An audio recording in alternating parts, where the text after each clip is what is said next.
Hello, my name is Humberto Fuentes, and I am a research professor at Tecnológico de Monterrey Business School in Mexico. And I'm reaching out to you because, along with some colleagues, I'm working on some research regarding the Catholic social thought.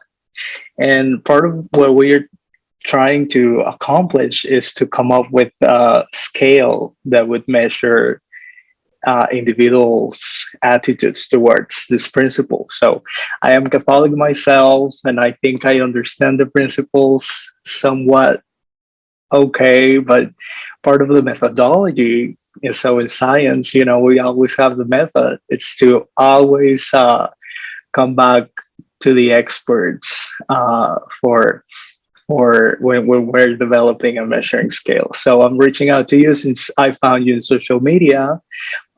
So hopefully you'll be able to and willing to assist us with some of this. So according to what we have researched so far, the Catholic social thought has these 10 principles.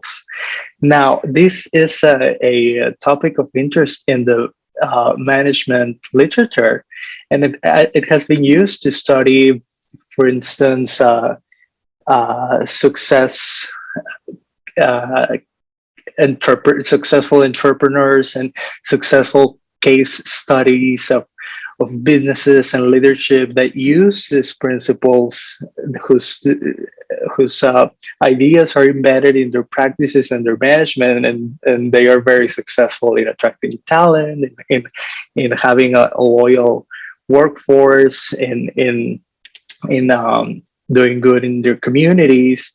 However, it's been, as I said, case studies, qualitative kind of research, and now we're trying to quantify them. We're trying to measure. Our goal is to measure um,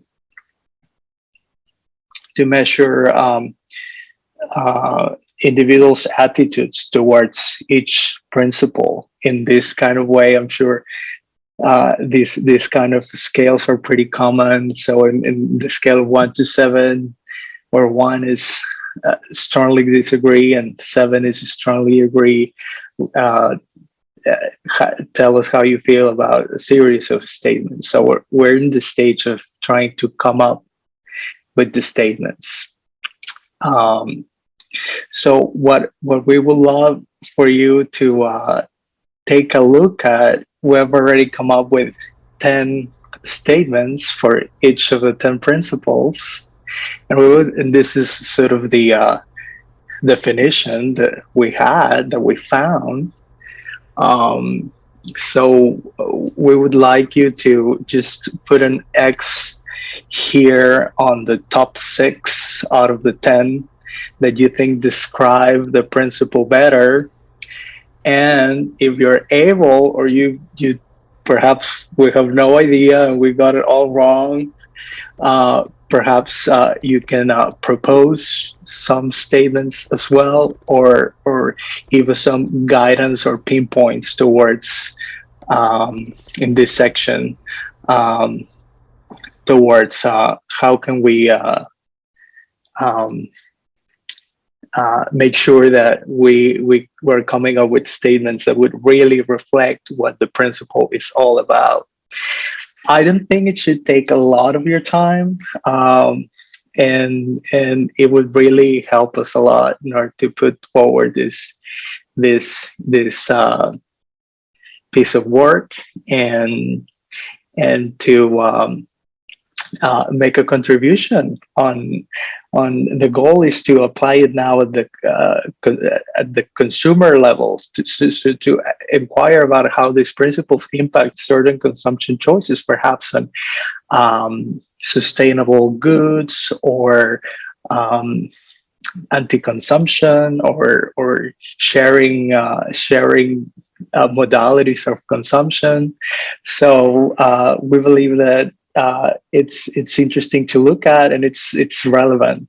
So I'm hoping that you will be able to help us with that. And thank you so much in advance. Of course, being in Mexico, it would be fairly easy to me to reach out to some experts in the community, but as you can see, we're working in English, so it's difficult to maybe have experts with that degree of English proficiency right here in Mexico. So hopefully you can help us with that again, and thank you so much. Thank you in advance.